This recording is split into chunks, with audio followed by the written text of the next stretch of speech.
उन्होंने अपने right hand को एक बर्थडे पे मात्र 1600 करोड़ का एक घर गिफ्ट किया। इनका राइट हैंड इतना तगड़ा राइट हैंड है, 1600 करोड़ का घर ऐसे ही नहीं मिलता, इतना राइट हैंड है, सारे काला काम तुमको करना और वो बकायदा जितने भी इस तरीके के काम है वो करे।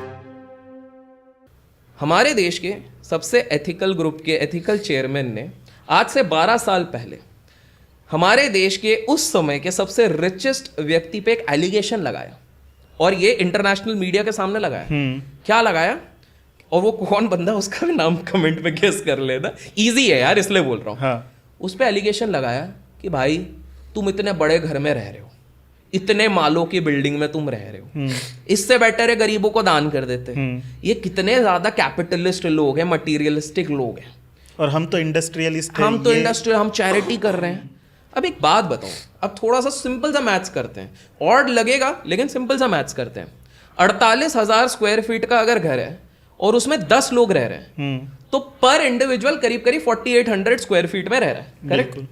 और यहां पर 14,800 स्क्वायर फीट के घर में केवल एक व्यक्ति रह रहा है। ये कैसे जस्टिफाइड हुआ? पहली बात है, फॉरगेट अबाउट, और वो भी घर महाराष्ट्र के गवर्नर के बिल्कुल बाजू में। बिल्कुल, तो ये कहां जस्टिफाई हुआ? पहली चीज, नहीं भाई वो देखो ना, इस तरह से अगर देखो एक बंदा सारी लग्जरी के साथ 14,000, देखो मैं बहुत रिस्पेक्ट करता हूं, मैं मना नहीं कर रहा हूं, रिस्पेक्ट, हमें तो दोनों बिजनेसमैन को बहुत रिस्पेक्ट करता हूं, सिंपल सी बात है। नहीं, लेकिन पैसा कमाने वाले हर आदमी की रिस्पेक्ट ही होनी चाहिए। बिल्कुल, कुछ तो किया होगा, और हम तीनों ने कुछ नहीं उखाड़ा है, सिंपल सी बात है, we are just discussing. But हाँ, मुद्दा है कि हमको दोनों साइड से सोचना है। तो जब 14,800 स्क्वायर फीट वाले घर पे आप एक बंदे रह रहे हो तो वहां पे तो 10 लोग हैं, अब तो 11 हो गए अभी हाल फिलहाल में, तो 11 लोग 11 नहीं, अब तो 12 होने वाले हैं, 12 की अभी रहने लग गए। उतना मेरा सोर्स अभी तक नहीं, आपका बता देगा। मेरे सोर्स ने नहीं बताया, बेडरूम तक नहीं गया मेरा सोर्स। आसपास तो दिख रहे हैं, बट चलो हो जाएगा 3-4 महीने। हमारे पॉडकास्ट रिलीज होने तक हो सकता है 4-5 प्री वेडिंग के बाद हो जाए। तो ये एक आध फ्लोर और डालना पड़ जाएगा फिर, हो सकता है। तो पहली चीज ये हो गई। दूसरी चीज है, आप सामने वाले के रहीसी पे अगर क्वेश्चन उठा रहे हो तो आपके जो गराज में एक एस क्लास मर्सिडीज रखी हुई है, आपके गराज में जो 3 दूसरी BMW रखी हुई है, एक फरारी रखी हुई है, ये कहां से आप जस्टिफाई कर रहे हो? मेरा पॉइंट सिंपल सा है कि यार हर बंदा जो अमीर है उसके पास वो राइट है अपने पैसे को उसको कैसे यूज करना है, और जरूरी नहीं है हर व्यक्ति ये बता के करे कि देखो हम ये चीज कर रहे हैं, क्योंकि हर इंसान के लिए वो PR एक्सरसाइज नहीं है। बिल्कुल, सबने अपना इमेज एक अलग तरीके से बना के रखा हुआ है। किसी के लिए PR होगा कि भैया किसी अपने ही होम टाउन पे जाके लड्डू बांटो, थाली में खिलाओ बहुत 50,000 लोगों को, किसी के लिए PR वो होगा, और किसी के लिए होगा जकूज़ी में, बिल्कुल हाँ एग्जैक्टली, और किसी के लिए PR होगा कि अपने ऑफिस में कुत्ते लेके आओ, अलाउ कर दो। तो सबके मतलब भौंकने वाले और काटने वाले भी भौंकने और काटने वाले, तो सबका अलग है। तो ये 2 चीजें हैं, मैंने सिर्फ 2 बताई हैं, और जैसे हमने जो टारगेट दिया है अगला होगा तो ये। बाय द वे इसमें थोड़ा इंटरेस्टिंग आया क्योंकि हमने दूसरे बिजनेस, अगर आप लोग बोलो तो बिल्कुल हमारे देश के जो one of the most powerful इंसान है, इतने पावरफुल हैं कि एक मूवी है घायल रिटर्न्स, उस पे थोड़ा बहुत उन्हीं को डिपिक्ट कराया गया है। सत्य घटनाओं पे थोड़ी बहुत आधारित है कि नहीं वो नहीं पता, बट सत्य घटनाओं पे इंस्पायर्ड है। तो उसमें जो दिखाया गया है वो काइंड ऑफ सच है। अब मैं बताता हूँ उनकी बड़ी इंटरेस्टिंग चीज। हमारे देश के जो सबसे रईस इंसान है, चेंज होते रहता है आजकल, 1-2 में कंपटीशन चलता रहता है, नहीं पर काफी दिनों से थोड़ा कंपटीशन। और जैसे आपने पहले पार्ट में कहा था कि लिस्ट आते आते एक आदमी जो है वो नंबर 1 पे ही रहेगा और जो दूसरा रहेगा वो नीचे आ जाएगा। और ये बकायदा मेरे को एयरपोर्ट पे आके बहुत लोगों ने बोला, सर आपने बोला तो वही चीज होती है हमेशा।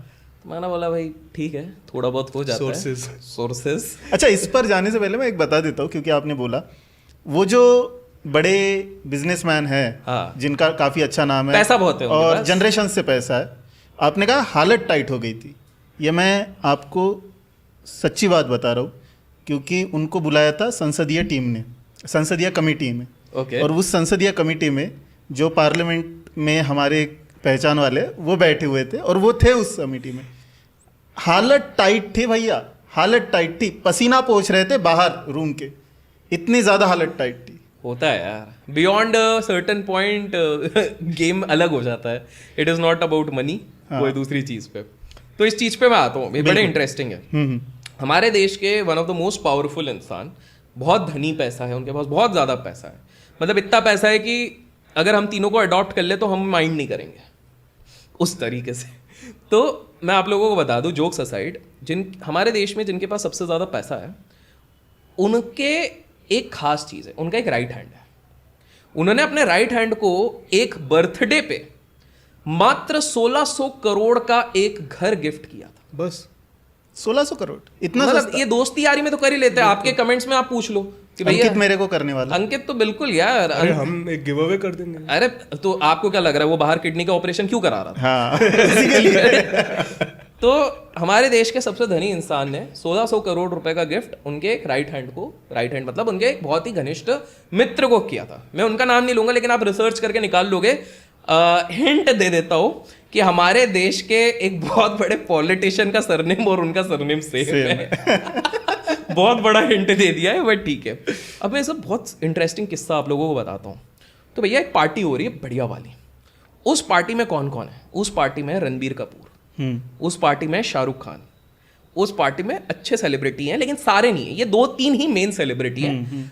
बाकी सारे पॉलिटिशियंस हैं, बाकी सारे बिजनेसमैन वाले हैं।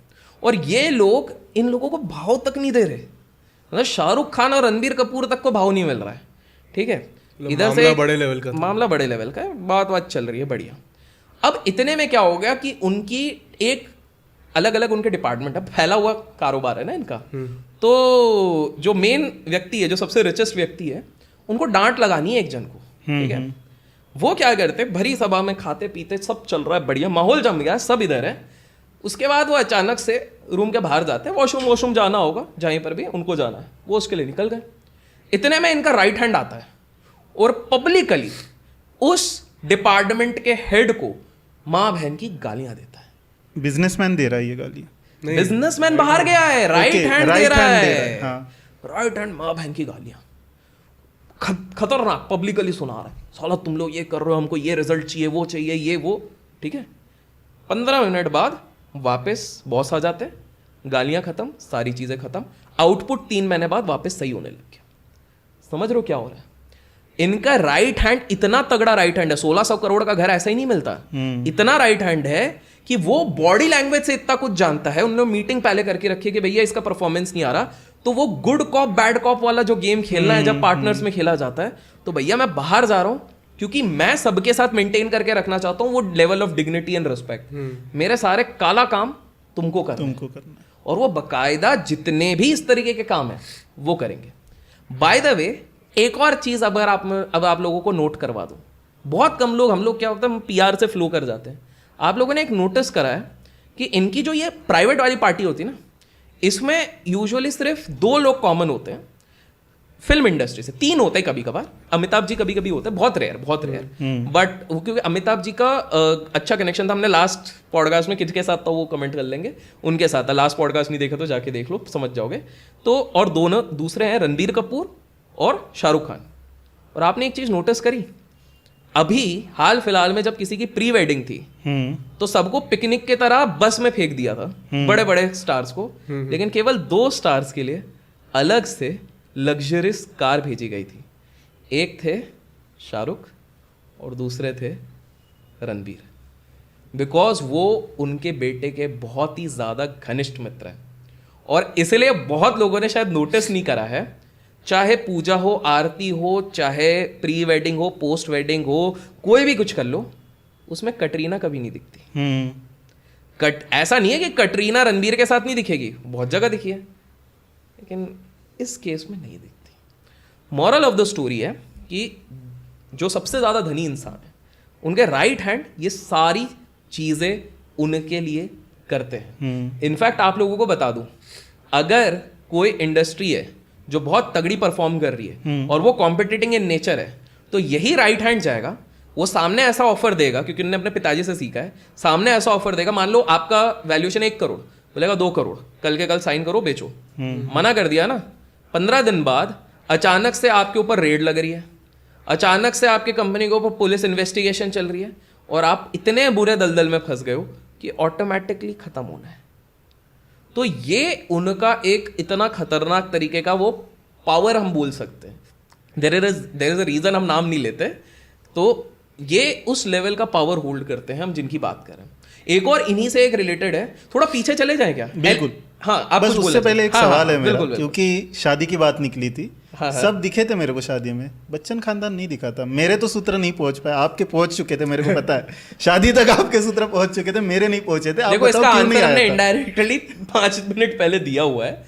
क्या होता है कि अब मान लो आप दोनों भाई हो और छोटा तो आया था पर। हाँ तो सुनो तो सही। कैसे आए थे वो भी तो देखो। ओके चलो अच्छा हुआ है आपने एंगल कर लिया। मान लो आप दोनों भाई हो और आप दोनों में लड़ाई हो गई एक लड़की को लेके, हाइपोथेटिकल ले रहे हैं, एक लड़की को लेके लड़ाई हो गई। अब बिल्कुल ऐसे हो गए, लेकिन बिकॉज भाई रहे हो, अब मान लो सृजन ले गया वो लड़की, अंकित बुरा मत मानना, ले गया, ठीक है। अब सृजन की शादी में बुलाएगा तो सही आपको, है ना। अभी तक जो आपके दोस्त थे वो आराम से इनके साथ खाते पीते थे, लेकिन अब मोटे मन से आपको बुला रहा है, तो क्या आपके दोस्त खुलेआम जाएंगे? शायद नहीं जाएंगे। आप तो चलो ठीक है यार, वो जाएंगे तो फिर मैं बुरा मान जाऊंगा।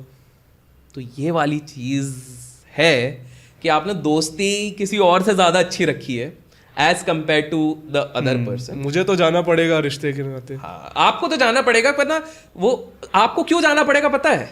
क्योंकि आपके हवाले निकले पड़े हुए हैं। अच्छा, और आप कमबैक करना चाहते हो, और आपका कमबैक होने भी वाला है। हाँ। होने वाला है क्योंकि कमबैक के लिए अब आपका बेटा खड़ा हो रहा है और बेटे के नाम पे पीआर शुरू हो गई है। बिल्कुल। You know, if you know, comment में बता दो। ये पिछली बार बात भी की थी अपन। अब एक्चुअली बेटे को तैयार किया जा रहा है, सेल्फ मेड, और इतनी खतरनाक पीआर हो रही है, इसलिए नोटिस ऐसा आ रहे हैं कि भैया चीज से हटा दो ताकि चीजें कहानियां बनाने दो। बट अभिषेक भैया, शादी के बारे में ना पूरे इंटरनेट पे बात हुई, बट ये जो अपना एंगल है वो यहीं पे डिस्कस होता है। यार बहुत सारे एंगल है, इधर ही डिस्कस होता है, बाकी जगह तो हिम्मत नहीं है। हाँ, वो वही चीज है। मतलब इधर क्या है, थोड़ा कंफर्ट लेवल आता है कि एक साथ 3 जन उठेंगे तो मिलके कुछ जेल में शुरू कर सकते हैं। वो कर नहीं, वो तो भाई अब पता नहीं कौन से आइलैंड में मिले, वो बात अलग है। ऑडियंस भी सपोर्टिव है, ऑडियंस भी काफी सपोर्टिव है, लाइक्स करते, कमेंट करते, तो ये वाली चीज है। तो वो यार किस्से पे आता हूँ मैं, इससे पहले कि वो हो जाए। तो 1980 का दौर है, और 1980 में एक कंसेप्ट चलता था कॉर्पोरेट रेडर्स। कॉर्पोरेट रेडर्स का मतलब क्या होता है, जो बहुत धनवान व्यक्ति रहते थे, जैसे सृजन जैसे, बहुत पैसा है जिनके पास, छुपा के जो बैठते हैं, ठीक है। देखो अंकित बोला हाँ, आईटी की आप बुलाने का सोच ही रखा है, 3 पार्ट में वही बता रहे हो, बस गवर्नमेंट तक जाना बाकी है वो चीज। वो पहुंच तो चुकी है, तैयारी चल रही है। तो मान लो क्या है, सृजन के पास है 1000 करोड़, पिछली बार 100 थे, इस बार 1000 करोड़। नहीं, पहले बार 50 थे, फिर 100 हुए, अब कंपाउंडिंग पावर है। तो मान लो सृजन ने 100 करोड़ से हीरो खेला, और वो बन गया 1000 करोड़, क्योंकि उसने सेंसेक्स ऑप्शन बाय किए थे 100 करोड़ से, ठीक है, सारे स्ट्राइक बाय कर लिए, तो हो गया 1000 करोड़। और वो भी वो वाली स्ट्रेटेजी से, वो वाली, वो 500 लगाओ और 1 करोड़ बनाओ। तो भैया अभी नहीं, यहाँ पे इधर नहीं बताएंगे हम, वो पार्ट 4 में बताएंगे। तो मुद्दे पे आते हैं। 1980 के दौर पे कॉर्पोरेट रेडर्स सबसे ड्रेडेड चीज थे। उनके पास बहुत पैसे होते थे, वो लोग विदेश में बैठे रहते थे, और इंडिया की इकोनॉमी तब खुल रही थी। तो उनका एम रहता था जो बड़ी एस्टैब्लिश्ड कंपनीज या मल्टीनेशनल कंपनीज जो बनने की फिराक में है या जिनके अंदर पोटेंशियल है, उन पे हम स्टेक ले लें। अब 2 भाई कम दोस्त थे, मतलब इतने गहरे दोस्त थे कि वो भाई जैसे ही मान लो। मनु और किशोर छाबरिया, मनु मालिक, घंटी ऐसे जमी, पता नहीं सारे मनु लोग हैं, मनु ही क्यों, जो भी है। मैं सोच रहा हूँ नाम बदल के मुंह में रख लूं। अरे आप तो बन गए यार 1000 करोड़। तो मनु और किशोर छाबरिया 2 बंदे दुबई में बढ़िया बैठे हुए। ये तब की बात है जब दुबई में बाढ़ नहीं आती थी। तो ये दोनों बैठे हुए बढ़िया, और इन लोगों ने बहुत अंधा पैसा बना लिया। क्यों? क्योंकि उस समय पे दुबई में इलेक्ट्रॉनिक्स का मार्केट बहुत तगड़ी तरीके से ग्रो कर रहा था। तो इन लोगों ने ना इलेक्ट्रॉनिक्स में सही टाइम पे टैप किया, और ये वो समय है जब 500-600% का मार्जिन निकलता था। 500-600%, तो ना बहुत पैसा बनाया। और इनकी नजर पड़ी, ओरिजिन इंडिया का था, तो इनकी नजर पड़ गई इंडिया में कि भाई इंडियन कॉर्पोरेट्स को अगर मैं मेजॉरिटी स्टेक 51% अगर एक्वायर कर लो तो आप ओनर बन जाते हो। तो यहाँ पर आए कुछ कंपनीज थी, जैसे डुनलॉप करके एक कंपनी थी, एक हिंदुस्तान समथिंग करके थी, इनको एक्वायर कर लिया। अब इनकी नज़र पड़ी हमारे देश की one of the biggest capital goods वाली कंपनी, जिसको हम कहते हैं Larsen and Toubro, L&T।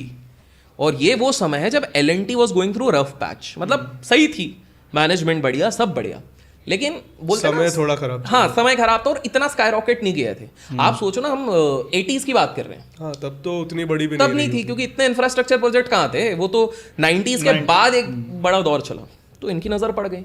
L&T के मैनेजमेंट को पता चला, रातों रात सब हिल गए, सब दौड़ रहे हैं इधर उधर, भैया क्या किया जाए, क्या किया जाए, रातों रात मीटिंग बैठ रही है। तो मीटिंग पे फिर इन्होंने सोचा, उनके एक लॉन्ग टाइम फ्रेंड थे, वो थे धीरूभाई अंबानी, रिलायंस, ठीक है। तो उन्होंने बोला यार एट प्रेजेंट इस इकोनॉमी में, मतलब मिड 80s पकड़ लो, केवल एक ही है शख्स जिनके साथ हमारा टर्म्स अच्छा चलता है, बिकॉज कहीं ना कहीं थोड़ा कोरिलेटेड थे इनके बिजनेसेस, तो ये सप्लायर रहते थे, अच्छा से टर्म्स बने हुए थे। और उस समय पे बहुत कम कंपनीज रहती थी जो कैश रिच थी, मतलब जिनके अकाउंट में होंगे एक्चुअल पैसा था। बिल्कुल। तो इन्होंने दोस्ती के खातिर रिलायंस को कहा कि यार इनके आने से पहले आपको जो फ्री फ्लोट में स्टेक बचा हुआ ना, वो खरीद लो, हम आपसे खुशी खुशी दे देंगे, आप ले लो तो हमको थोड़ा सेफ फील होगा। 18.5% का स्टेक बेचा गया था उस समय पे 190 करोड़ पे, मतलब आप समझो मिड 80s में 190 करोड़ रिलायंस कैश में दे रहा है, कैश मतलब अकाउंट ट्रांसफर जो भी है, which is a big thing in those times. मतलब रिलायंस सोचो धीरूभाई जी के गाइडेंस में कितना बढ़ रहा था, ले लिया, ये लोग सेफ हो गए। भैया मनु और किशोर छाबरिया तो गए, इधर फेल हो गया इनका, काम बढ़िया चल रहा है। अब रिलायंस के माइंड में थोड़ा सा ग्रीड आया, बोले कंपनी तो बढ़िया यार है तो बढ़िया, दोस्ती है, बट क्या होगा अगर हमने इसको थोड़ा उठा लिया और ज्यादा स्टेक ले लिया, मर्ज कर लिया, अपने अंदर ही ले लिया, क्योंकि कंपनी अच्छा है, नींव इसकी स्ट्रांग है, सब कुछ बढ़िया है। हो जाता है कभी कभार थोड़ा लालच आ जाता है, काम ही आएगी, काम ही आना है, उनका एक्सपांशन और तेज हो जाएगा। तो आ गया, अब ये खबर पहुंच गई इनके मैनेजमेंट पे, फिर इनकी हालत टाइट, बोले यार हम जिसको बचाने आए हैं 2 साल बाद अब इनकी दोस्ती सांप निकला। हाँ, मतलब सांप तो नहीं, बट हाँ कहीं ना कहीं निकला। तब AM नायक साहब जो हेल्म में थे, उनने बोला भैया ये चीज़ तो नहीं चलनी है, हमको कुछ भी करके इस चीज़ को, ये बार बार का हो गया यार, इधर से इधर ट्रांसफर करते, उधर से फिर वो आ जाता है, फिर ये आ जाता है। तो उन्होंने बोला अब हमको मोटिवेट करना पड़ेगा अपने एम्प्लॉयज़ को, और उन्होंने बोला एम्प्लॉयज़ को कि बॉस ये सारी चीज़ों से बार बार बचने का केवल एक ही तरीका है कि हम लोग जो एम्प्लॉयज़ हैं, अगर हमको इतना विश्वास है हमारी क्वालिटी ऑफ कंपनी पे, तो हम लोग हमारे कंपनीज के शेयर्स ओन करने शुरू हो जाए, अपनी अपनी सैलरी के श्रद्धा भाव के हिसाब से हम ओन करने लग जाए। और एम्प्लॉयज़ काफ़ी लॉयल भी थे। दैट इज व्हेन पहली बार, ये शायद बहुत सारे एम्प्लॉयज़ को भी उस कंपनी के नहीं पता होगा, L&T का एम्प्लॉय ट्रस्ट फंड उस समय पे बना। उस समय पे बना कि हम ओन करेंगे। और दूसरी चीज़, एक चीज़ हुई, दूसरी चीज़ क्या हुई थी, दूसरी चीज़ एम्प्लॉय ट्रस्ट फंड थोड़ा आगे बना था। इससे पहले क्या हो गया था कि L&T के जो इंस्टीट्यूशनल इन्वेस्टर्स थे वो लोग कन्विंस हो गए एम नायक जी के मोटिवेशन से कि हम रोकेंगे।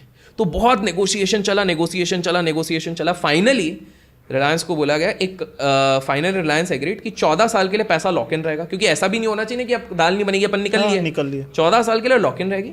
14 साल के बाद आपको राइट है अपना स्टेक बेचने का, 3 वोटिंग की सीट्स भी मिली थी उस समय पे, आपको बेचने का है हक, लेकिन आप बेच के आराम से निकलोगे। तो 14 साल बाद किसको बेचा गया, गेस कर सकते हो? नाम आया बिरला ग्रुप। वाह। तो एक ग्रुप से दूसरा, इसी टाइम पे AM नायक जी ने ये एम्प्लॉय ट्रस्ट फंड को बहुत ज्यादा वो किया, तो यहां पर होल्ड किया गया। वहां पर भी बहुत नेगोशिएशन चली। फाइनली अब लोग गेस करेंगे कमेंट में उस कंपनी का नाम, एक सीमेंट कंपनी इन लोगों को दे दी गई एग्जिट के टाइम, सेटल करने के लिए कि भाई आपने बढ़िया काम किया, पैसा दिया, लॉक इन हो गया, सब कुछ हो गया। तो बिरला ग्रुप को एक सीमेंट कंपनी मिली है, जो लोग कमेंट में बताएंगे अब वो सीमेंट कंपनी भी कोई और ले गया है बाय द वे। अब समझ गया, वो भी ले गए। तो ये पूरा किस्सा था कि किस तरह से L&T इधर उधर होके फाइनली वो एम्प्लॉय ट्रस्ट फंड बना, और इंस्टीट्यूशन के चक्कर में यहां पर प्रोफेशनली मैनेज्ड कंपनी बनी। तो एक थोड़ा ज्ञान की चीज बता दे, आप जब जाके कुछ कंपनीज के शेयर होल्डिंग पैटर्न देखोगे तो बोलोगे यार हर कोई बोलता है कि प्रमोटर के पास स्टेक होना चाहिए, लेकिन यहाँ तो प्रमोटर्स के स्टेक ही नहीं रहते। इनको प्रोफेशनली मैनेज्ड कंपनी बोलते हैं, इनको प्रोफेशंस मैनेज करते हैं। तो इस तरह से L&T धीरे धीरे करके इस तरह की कंपनी बनी। तो जो उस समय पे, एक समय पे अगर L&T उस समय पे धीरूभाई अंबानी सर के अंडर आ जाती, तो आज L&T भी रिलायंस का एक पार्ट होती। तो ये पूरी तरीके से वहां पर ये वाली चीज हुई, और वहां पे इसीलिए आज हमको L&T का एक इंडिविजुअल आइडेंटिटी दिखे।